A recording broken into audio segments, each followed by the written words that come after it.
Va terminando un año convulsionado en lo geopolítico, donde la economía se ha resquebrajado, la crisis atacó a los países ricos también, China se consolida como una amenaza para la hegemonía única de Estados Unidos, el año ha sido signado por la enorme deuda de los países ricos y los países pobres, y por la virulencia y la incertidumbre propuesta por los aranceles de Trump. ¿Qué va a pasar en materia económica en 2026? ¿Cómo responderá el mundo a la crisis de deuda? ¿Qué alternativas hay y cómo se vislumbra el panorama para América Latina y el Caribe? Lo conversamos hoy con Óscar Ugarteche. Empezamos.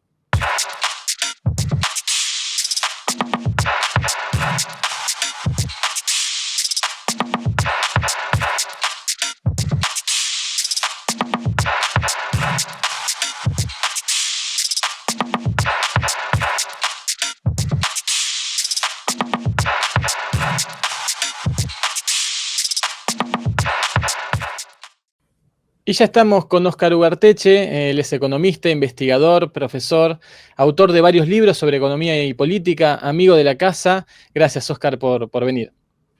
Encantado, muchas gracias por la invitación. Bien, y creo que esta entrevista, que la estamos haciendo en diciembre, va a servir para revisar lo que pasó en el año y para proyectar lo que viene en el año 2026, sobre todo a nivel económico y a nivel geopolítico sobre la economía. Así que creo que va a dar para verla varias veces. Óscar, y agradecemos tu tiempo y tu mirada. Primero, empezaría preguntándote sobre la cuestión económica en un año signado por la crisis de la deuda, esta transición hacia la multipolaridad que está en pleno desarrollo, la guerra arancelaria, también la guerra militar que tiene su aspecto económico. ¿Qué balance haces de la economía que hemos visto pasar a lo largo de este último año en todo el mundo? Creo que el rasgo general, el que nos impactó a todos y el que abrió la posibilidad de un año muy, muy malo, fue cuando en la juramentación del presidente Trump, él más o menos anunció que iba a ponerle aranceles al mundo y todos comenzamos a calcular que si efectivamente ponía aranceles al mundo, esto iba a tener un impacto sobre el comercio internacional muy fuerte. Sin embargo, eso no pasó. Por varias razones no pasó. La primera razón por la que no pasó es porque no le puedes poner aranceles al mundo. No le puedes poner aranceles a un país. Los aranceles son por producto por rama. Entonces, ahí hay un primer problema. O sea, cuando él quiere regresar el modo de fiscalidad en Estados Unidos al siglo XIX, donde nadie paga impuestos a la renta y todo se cobra al comercio exterior, pero ya sabemos que si tú cobras impuestos al comercio exterior, eso se traduce en inflación. Estábamos todos esperando que hubiera un brote inflacionario fuerte en Estados Unidos, que eso iba a llevar a un alza de la tasa de interés, que eso iba a tener un efecto sobre el resto del mundo. Eso tampoco pasó. Porque de la misma manera en que no fue posible viabilizar todos los aranceles que anunció, sí es cierto que los aranceles han subido en general. La tasa arancelaria promedio se ha multiplicado por 5. Pero bueno, ha pasado de 2 punto algo a 10 punto algo, promedio en el mundo. Pero eso no es pues 150% de arancel para la India, ¿no? O sea, eso es otra cosa. El impacto sobre la tasa de interés no llegó, porque estábamos todos esperando que la inflación subiera mucho, y la inflación en Estados Unidos lo que ha hecho es no bajar, no ha subido, pero no ha bajado. Y entonces el presidente de la Reserva Federal está atrapado entre que si la sube, desacelera la economía, y la economía está más o menos desacelerada, y si no la sube, la inflación podría subir. Entonces está ahí entre una cosa y la otra. Ahora, sobre el tema de la dinámica de la economía estadounidense, digamos, estaba claro que iba a entrar en un estancamiento. El primer trimestre fue estancado. El segundo y tercer trimestre no estuvieron estancados. El cuarto trimestre habrá que ver qué fue. Pero a mí me llama mucho la atención que si tú subes los aranceles y el consumidor estadounidense tiene que pagarlos, porque quien paga los aranceles es el consumidor, eso no haya reducido el consumo y no se haya traducido en más inflación. Todavía me llama la atención, pero claro, tenemos una variable extraña ahí, que fue el echar a la encargada de las estadísticas de Estados Unidos del cargo y luego cerrar las oficinas públicas de manera que no se hicieran cuentas. Entonces, entre que echaste al responsable y no se han hecho cuentas, con el nuevo responsable comenzando a ajustarse en el asiento, vamos a ver qué cuentas salen y cómo se ajustan en los próximos 2 trimestres. Sí, yo creo que los primeros números que van a salir van a ser muy preliminares y seguramente alejados de la realidad total. Eso es para Estados Unidos. Ahora, para Europa, sí se produjo una desaceleración, sí hay una desaceleración, por haberle seguido la comparsa a Estados Unidos. Yo no entiendo, cada vez entiendo menos Europa. Yo creo que los europeos ya entendieron que Estados Unidos no actúa pensando en ellos. O sea, se hubieran tenido que haber dado cuenta hace 60 años, pero no se han dado cuenta. Pero ahora, con el tema de China y de Rusia, yo creo que ya se van dando cuenta cómo es la cosa. Pero no se dieron cuenta. Entonces ellos siguieron la línea de Estados Unidos contra China, afectaron el comercio con China y después pasó lo de Nexperia en Holanda. ¿No? Nacionalizan porque no es posible que los chinos, que son tramposos, miserables, copiones, son una suma de adjetivos horribles, administren nuestros chips. No son nuestros chips, son los chips de los chinos fabricados en Holanda. ¿Cuál nuestros? Ahí nuestro no hay nada. Pero fue como se leyó. Y eso le ha hecho un daño fundamental a Holanda y ha golpeado la industria automotriz europea, con lo que el crecimiento económico europeo se vio afectado. Diríamos en peruano, por burros, porque se alinearon mal. Es decir, este es el momento de no alinearte con nadie, porque cada uno está jugando un juego contra el otro y tú no puedes tomar ningún partido, porque si juegas el partido del uno o del otro, te cae el otro encima. Entonces tienes que jugar tu partido, pero esto Europa no lo entendió y lo jugó mal, como jugó mal Gaza. Pero bueno, ya el juego de Gaza es otra cosa, que ahí hay rabo de paja, no sé qué. Y luego tenemos qué ha pasado en América Latina y en Asia, ¿no? Asia, el Fondo Monetario dijo que se iba a caer, que el crecimiento se iba a desplomar. Por supuesto que no, por supuesto que no. Los asiáticos están creciendo bien a paso firme. Y América Latina, que viene creciendo poco, sigue creciendo poco. No, digamos, no hubo el impacto que se esperaba. Yo no sé por qué esperaban algunos un impacto, no entiendo. Porque a México sí lo ha golpeado. Pero México tiene el 80% de su comercio enchufado a Estados Unidos. Entonces, todo anuncio lo golpea. En cambio, Sudamérica no. Sudamérica tiene una relación muy fuerte con China, tiene una relación fuerte con Europa y está teniendo una relación creciente dentro de América del Sur. Entonces, sí, Estados Unidos es un socio, como no, pero es el tercer o cuarto socio, entonces no es para tanto. Y por eso es que en América del Sur no ha habido un gran golpe, como algunos esperaban. No ha habido. Y no solamente no ha habido, sino que estamos más impactados por la devaluación del dólar derivada de las políticas monetarias de Washington. Entonces, si ellos quieren devaluar su moneda, ¿qué hacemos? Pues la devalúan, pero nosotros nos revaluamos y eso hace que nuestras exportaciones sean más caras, que las importaciones sean más baratas y eso reduce nuestras tasas de inflación, que se han reducido. Entonces la suma total no es una suma de un año malo. El año 26 vamos a ver cómo se viene. Porque el año 26 tiene, a ver, primero tenemos que ver cuáles son los números reales de Estados Unidos. Eso lo vamos a saber, yo calculo, entre marzo y junio del próximo año. Sí, han perdido, tenían la mejor oficina de estadística económica del mundo. Evaluada. Y le han quitado la credibilidad.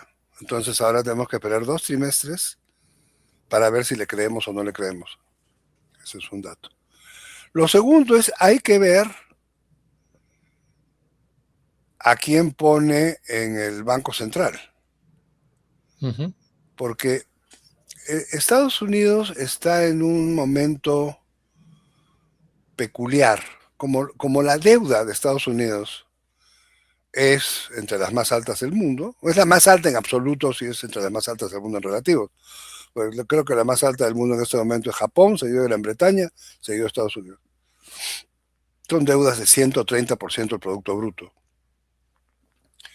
Con una deuda de 130% del Producto Bruto, los intereses de la deuda son el segundo rubro de gasto más grande después de seguridad social y antes que defensa.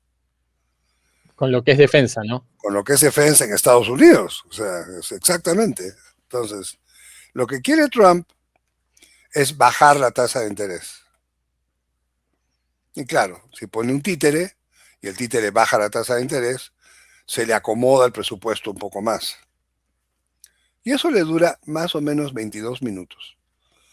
Porque las tasas de interés ya no son solamente resultado de la definición que hace el FED de la tasa básica, sino también son resultado de a qué precio se venden los bonos, porque la tasa de interés se materializa en la venta de los bonos, y si el bono no se vende al 100, sino se vende al 95 o al 90, por más de que tu tasa básica la hayas bajado del 3 al 2, va a ser 2 sobre 90 y no 3 sobre 100, con lo cual estás peor. Esto es probablemente el escenario en el que eso va a ocurrir. Es decir, probablemente lo que va a pasar el próximo año es que el servicio de deuda va a crecer en el presupuesto estadounidense, a pesar de que van a bajar la tasa de interés, porque el precio de los bonos va a bajar. Y como lo que quieren es reconvertirlos en bonos a 100 años, pues está bien, pues conviertes todo a bonos a 100 años, no hay problema. Pero los intereses en esos bonos ya no va a ser sobre 100, sino sobre 90. Entonces, ahí están fritos, ¿no? Y eso probablemente nos pegue a todos. Ahora, en la medida en que China sigue creciendo, en la medida en que el cambio de la matriz energética continúa su curso, en la medida en que estamos pasando de la energía fósil a la energía renovable, y la China y los países asiáticos, todos juntos, están fabricando la nueva tecnología, los nuevos paneles solares, los nuevos molinos eólicos, los nuevos vehículos eléctricos, tanto de transporte masivo de pasajeros como de transporte privado de pasajeros, como motocicletas, bicicletas, etcétera, vehículos de carga, etcétera.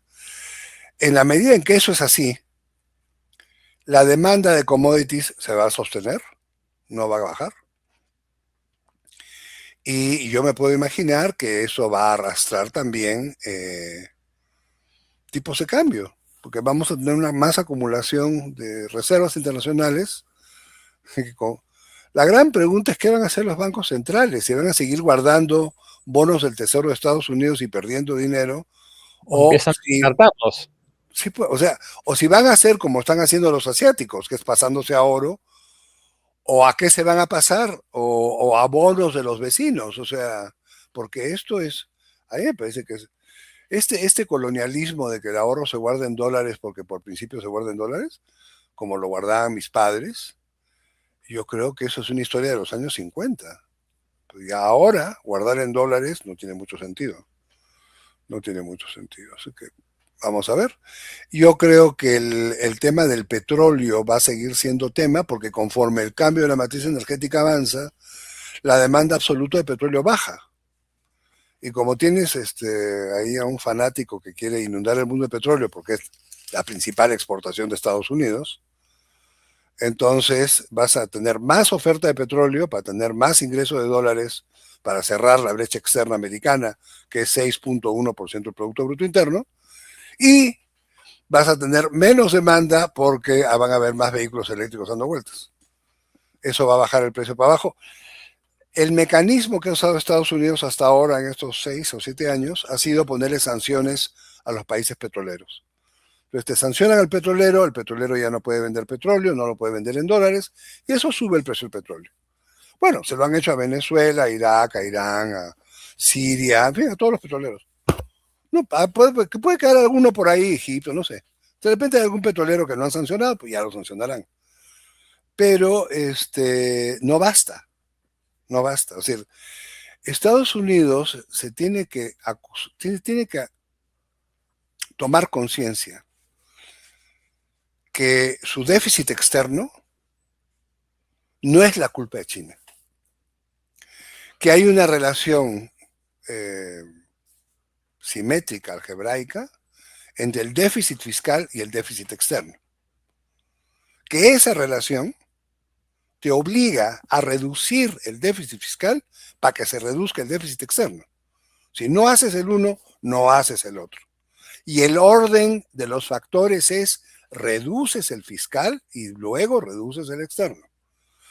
Así que la fantasía de que yo que a China le pongo el arancel y al otro le pongo el arancel porque con eso tapo los impuestos, no. No tienes que tapar los impuestos, tienes que reducir gastos y tienes que ordenar la casa. Y lo que tienen desordenado es lo militar. Lo tienen desproporcionadamente desordenado. Porque se andan metiendo en cuanta guerra pueden, porque están en el negocio militar, el complejo militar industrial. Pero el complejo militar industrial, que está haciendo dinero como loco, no justifica un problema macroeconómico como el que tiene Estados Unidos. O sea, lo que justifica es una gigantesca concentración del ingreso, sí. Pero el problema macro no. O sea, porque en el problema macro tú tienes a 350 millones de personas. Entonces, ¿qué van a hacer con la gente? Quitarles las estampillas, quitarles los seguros médicos básicos. ¿Qué van a hacer? Y esto de andar persiguiendo migrantes, que son los que trabajan, me parece suicida, pero bueno. Yo creo que ese suicidio lo vamos a ver en los datos macro, pero recién cuando tengamos en firme en junio del 26. Antes los números no van a importar gran cosa.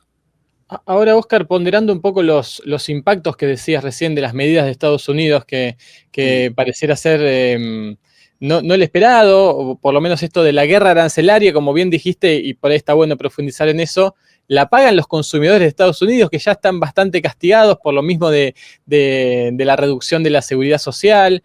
¿Qué crees que pasó ahí? ¿Estados Unidos obró instintivamente, siguió pensando que la palabra de Estados Unidos era la única importante y necesaria, que tienen la máquina de hacer dólares? ¿Son coletazos de desesperación ante la transición al multilateralismo? ¿Es falta de cálculo? Porque pareciera que, bueno, Estados Unidos dice algo y se genera lo que esperamos. Y según lo que escucho que estás analizando, no fue tan así. Claro. Por el contrario. ¿Qué pasó? ¿Qué falló ahí? Hay dos cosas que están pasando. Es que este cuadro lo complica la personalidad del jefe de Estado. El jefe de Estado está en una campaña de demolición de lo internacional, de lo institucional internacional. Entonces, Naciones Unidas la ha destrozado, la OEA la ha destrozado. No ha destrozado al Fondo y al Banco Mundial todavía, pero ya están lo suficientemente destrozados el Fondo y el Banco Mundial, no necesitan más que los aparreen más. El único que no los ha destrozado es Argentina. La garantía. Argentina es la garantía de sostenimiento del FMI. Claro. Sí, el fondo existe porque hay Argentina, si no el fondo ya no existiría. O sea, el fondo está camino a la disolución. En el 98, en el 2008, en 2007, el fondo estaba totalmente desprestigiado, justamente por Argentina. Y ahora está más desprestigiado justamente por Argentina, pero están amarrados el uno con el otro. O sea, ¿no? En fin. Pero ahí está el fondo. Pero Naciones Unidas se ha hecho trizas, y se han hecho trizas pues la Organización Mundial de la Salud, UNESCO, sí, la OEA, la Comisión Interamericana de Derechos Humanos. Es una tragedia. Pero al hacer esto, añicos, Trump ha hecho una cosa más, que es que se ha metido en los espacios de negociación regionales donde no es invitado, como el ASEAN, y ha abandonado los foros limitados donde sí está, que es el G20. Entonces, ese juego es un juego para colocarse él, Trump, encima de que los acuerdos internacionales y lograr los acuerdos que quiera. Lo ha hecho con el acuerdo de Tailandia, lo ha hecho con, bueno, lo que hizo esta cosa que hubo, que fue una farsa en Egipto. En Egipto hace una reunión de paz sobre Gaza, sigue el genocidio en Gaza, pero él presidió lo de Egipto. Entonces él aparece como el que hace la paz en Gaza. No hay paz en Gaza, pero la figura quedó. Y es eso, te está vendiendo la imagen, esa imagen. Y está realineando para América Latina, está realineando a los presidentes.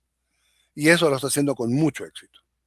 Acaba de poner al de Honduras, ha puesto el de Chile, bueno, está el de Argentina, no pudo con el de Brasil, está Noboa de Ecuador, bueno, está lo del Perú, que es inclusive pre-Trump, es un alineamiento más estratégico, creo. Eso yo no sé quién organizó el alineamiento del Perú con Washington, pero eso fue antes de Trump. Eso debe haber sido la propia CIA, ¿no? O sea, no sé, pero... Porque el Perú no tiene gobierno. No tiene gobierno. Pero el nivel de alineamiento, para no tener gobierno, el nivel de alineamiento es sorprendente. Sorprendente. Entonces, bueno. Y lo que le queda, pues, es ver cómo echa a Maduro para consolidar el control de América del Sur. Y con eso tiene el control, menos Brasil, tiene el control de todo, ¿no? Porque no tiene Uruguay, pero sí lo tiene. O sea, Uruguay sí tiene el Frente Amplio, pero no, el Frente Amplio está más bien en ese momento viendo a ver cómo se coloca, en fin. Yo no veo a un Frente Amplio en una posición de resistencia frente a Washington. Y claro, y Paraguay está totalmente alineado, entonces... Ya. Y lo otro que sabemos, y supongo que esto no tiene que ver con lo anterior, pero sí tiene que ver con la América Latina, es que se ha hablado todo el tiempo de que Estados Unidos está contra el tráfico de drogas. Todo el tiempo. La amenaza de intervención en México es por eso. La amenaza de intervención en Venezuela es por eso. Los ataques a estas lanchas rápidas es por eso. Y sin embargo, a un expresidente puesto en la cárcel por ser socio del Chapo Guzmán, lo libera porque está en el partido político que le interesa. Entonces, el tema no es las drogas, es el poder político. Hernández de Honduras, ¿no? El expresidente de Honduras. Ese. Entonces, lo que le interesa es el poder político, no son las drogas. Las drogas le importan un comino. Con lo cual está más claro el horizonte. Es decir, el problema de Venezuela no es el cartel de los soles que se han inventado, no. El tema es el poder político para el petróleo. Eso es el tema. Que el petróleo ese no se lo lleven China y Rusia, que están ahí trabajando, sino que lo vuelva a tener Exxon. Y ahí están. O sea, y el final feliz de eso va a ser que estén Exxon, China y Rusia. Que estén todos. Pero vamos a ver, pues, ¿no? Vamos a ver dónde vamos a parar. Ahora, y en esa perspectiva de América Latina, ¿qué poder de autonomía estratégica ves que puede tener a partir del año que viene? Porque, bueno, la mayor parte de las relaciones económicas de América Latina ya son con China, y claro, ahora Trump está condicionando a que esto no sea así. En Argentina le ha pedido a Argentina que deje a China, mientras él mismo, Trump, negocia y comercia con China. Claro, claro. ¿Cómo ves qué nivel de autonomía tener América Latina? América Latina va a seguir con China, o sea, ¿qué va a hacer? ¿Qué va a hacer? ¿Con quién te vas? ¿Con el que te compra o con el que te amenaza? Claro. No, pues. Y el que te compra, además te pone puertos, aeropuertos, carreteras, trenes. A ver, dime qué quieres, yo te lo pongo. A Argentina le puso un swap de 18.000 millones, que Argentina usó 6.000. Y llegó Milei y dijo, no, yo con los comunistas jamás, yo me voy, no sé qué. Y yo me quedé pensando, es interesante ver cómo se comen las palabras. Se las comió todititas. En 3 meses se las comió. Tuvo que ir él a Beijing, porque los chinos dijeron, ¿ah, sí? Ah, ya, pues no les renovamos. Muy bien, páguenme, ya. Es que es un poco el tema ese de las tierras raras, ¿no? Es Estados Unidos diciendo, es que los chinos tienen las tierras raras, qué horror. Entonces yo voy a hacer acuerdos con todo el mundo para sacar tierras raras. Pueden hacer los acuerdos que les dé la gana. La tecnología para convertir la tierra rara en un mineral que sirva para la cosa industrial que se usa, esa tecnología es China. Entonces Estados Unidos puede comprar la tierra que quiera, donde quiera, más seguramente ya la compra, porque mucha de esa viene con el cobre. Así es que, bueno, y si no tiene la tecnología, no la tiene. Sí, el problema de Estados Unidos es que es un poco, hay un personaje, hay una película que se llama Sunset Boulevard, que no me acuerdo cómo se llama en castellano, donde el personaje se llama Norma Desmond, ella es una actriz del cine mudo, y el marido, viendo que su mujer tiene un mal tono de voz, le dice un día, dice, tú quédate aquí adentro de la casa y yo te voy a proteger de la prensa y te voy a proteger del entorno mientras tú te reacomodas para el cine sonoro. Bueno, y pasan las décadas. Y un día llega un periodista a entrevistarla y le pregunta, ¿y usted por qué no está haciendo cine? Y ella dice, porque no ha llegado ninguna buena oferta de cine para mí. Y entonces, y el periodista tiene un diálogo, tiene un medio romance, en fin, qué sé yo. Y finalmente la acompaña a la puerta de la casa, donde ella no había salido. Ella estaba, digamos, adentro de la casa y era atendida adentro de la casa. Y sale afuera, y en ese momento, la película, que es en blanco y negro, apenas abren la puerta, se convierte en una película en colores, y apenas da un paso hacia la escalera, el sonido del tráfico de los autos comienza a sonar y te das cuenta que la mujer estaba en otro siglo. Estados Unidos está en la posición de Norma Desmond. Es decir, la historia ya pasó, han quedado rezagados, hicieron un muy buen papel en su momento. Este es momento de adecuarse a la nueva realidad. Y lo que no están haciendo es adecuándose a la nueva realidad. Están repitiendo el script de toda la vida. La culpa del déficit con Francia y Alemania en 1968, ¿de quién era? De Francia y Alemania. La culpa del déficit con Japón de 1985, ¿de quién era? De Japón, que entonces en el Acuerdo Plaza los obligaron a revaluar su moneda y a abrir la cuenta de capitales, les hicieron un ataque contra la bolsa de valores y lanzaron a Japón de un tipo de cambio de 360 yenes por dólar a 108 yenes por dólar, y lanzaron la bolsa de valores a una catástrofe, generando una depresión con deflación a la que en ese momento se iba a convertir en la primera economía del mundo. Eso pasó el año 90, entre el 85 y el 90. Y ahora están tratando de hacerle lo mismo a China. La culpa es que China manipula el tipo de cambio, entonces tiene que liberar el tipo, tiene que abrir la cuenta de capitales y apreciar su moneda. Y los chinos dicen, no, mi tema no es ese, mi tema es productividad. Si tú miras la cantidad de acero que fabrica China al año, me parece que es 18 veces más que la cantidad de acero que fabrica Estados Unidos. Que eso genera precios por debajo del precio internacional del mercado, probablemente. Que eso en sí mismo es dumping, eso no es dumping, eso es producción gigantesca. Y entonces ahí hay un problema. Claro, el mundo entero siente el efecto de esta producción china y entonces todo el mundo le pone aranceles al acero chino.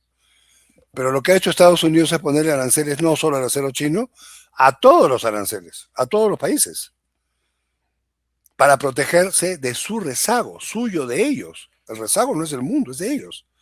O sea, ¿por qué se protege Estados Unidos del acero mexicano? A ver, dime.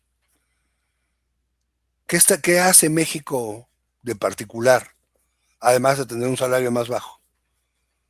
Pero le ponen un 25% de arancel con el argumento de que está haciendo dumping.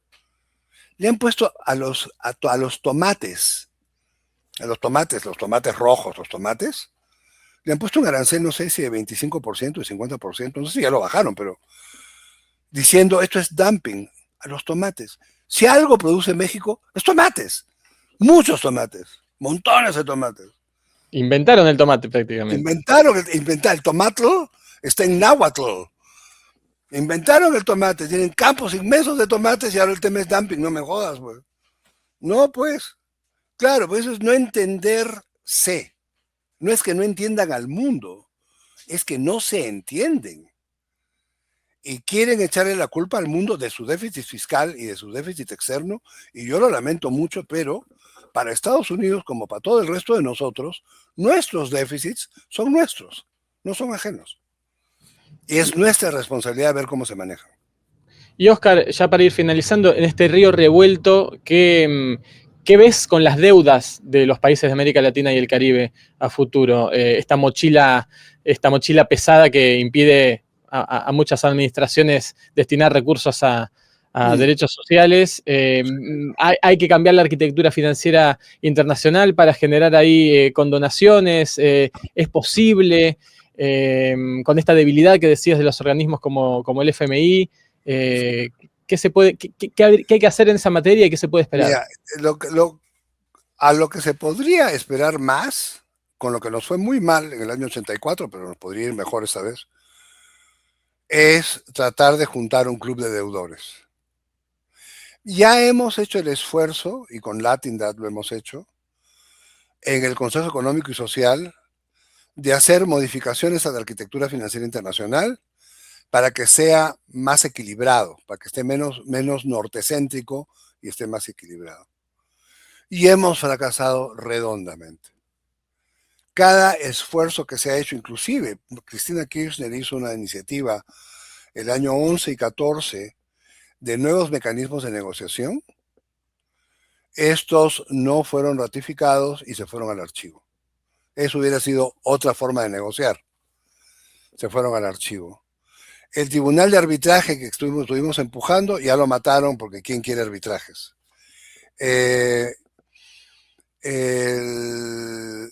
Los mecanismos de cambio de reservas internacionales sí están funcionando, pero por las razones equivocadas. O sea, lo que estábamos tratando de hacer cuando hicimos la arquitectura financiera del sur con el Banco del Sur y las instituciones complementarias, era que los países sudamericanos guardasen sus bonos del tesoro, sus ahorros de reservas internacionales, en bonos de los países vecinos. Esa era la idea. Esa idea iba junto con vamos a pagar cada uno nuestra propia moneda y con eso no pasamos por la intermediación de una tercera moneda y ahorramos. Yo había calculado 6% del costo de transacción. Los últimos datos que a mí me han dado es que es 20% el ahorro, que es gigantesco, realmente es la quinta parte de la transacción lo que se ahorra. Entonces, yo creo que pagos en moneda nacional van a haber crecientemente más. No solo en yuanes, sino seguramente en pesos chilenos y en todos, ¿no? O sea, las monedas estables no tienen por qué no ser recibidas como monedas estables. Las monedas inestables son un problema. O sea, aceptar un peso argentino en este momento es criminal.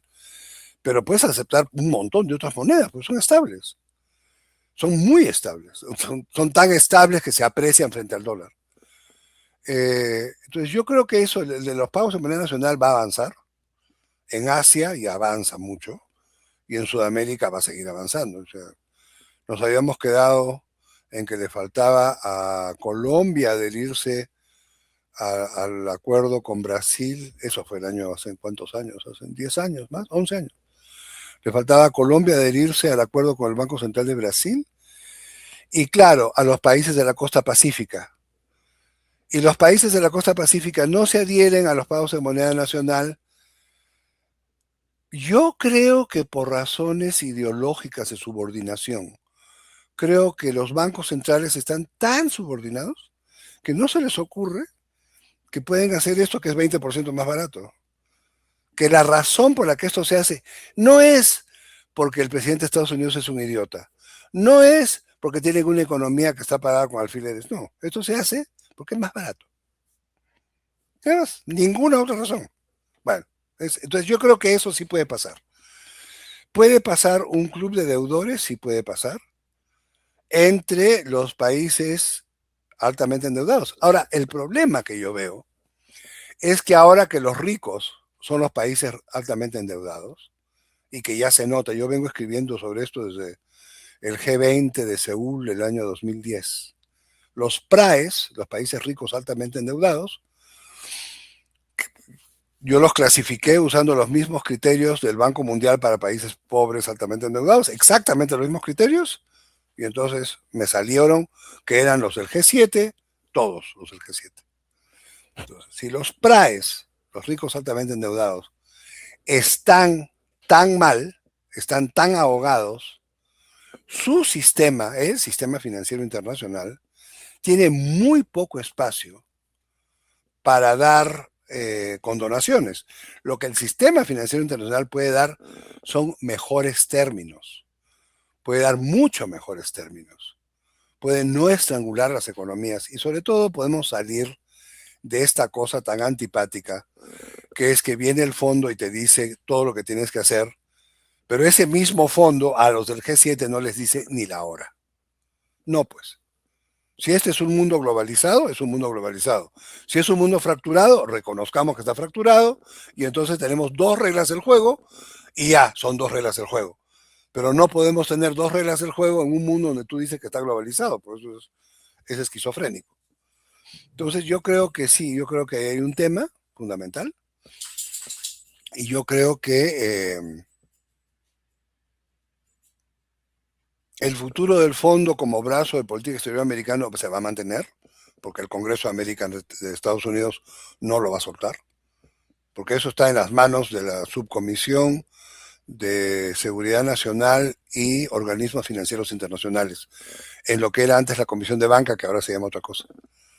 En esa subcomisión, lo que están mirando es la seguridad nacional de Estados Unidos ampliamente definida como se define ahora después del año 17. Después del 2017, la seguridad nacional ya no es un concepto militar, y es un concepto económico. Todo lo que amenace a la economía de Estados Unidos amenaza a la seguridad nacional. Eso incluye microchips, autos eléctricos, autos autónomos, sistemas de telecomunicaciones, todo lo que amenace a las grandes empresas estadounidenses es una amenaza. Y la electricidad es una amenaza al petróleo.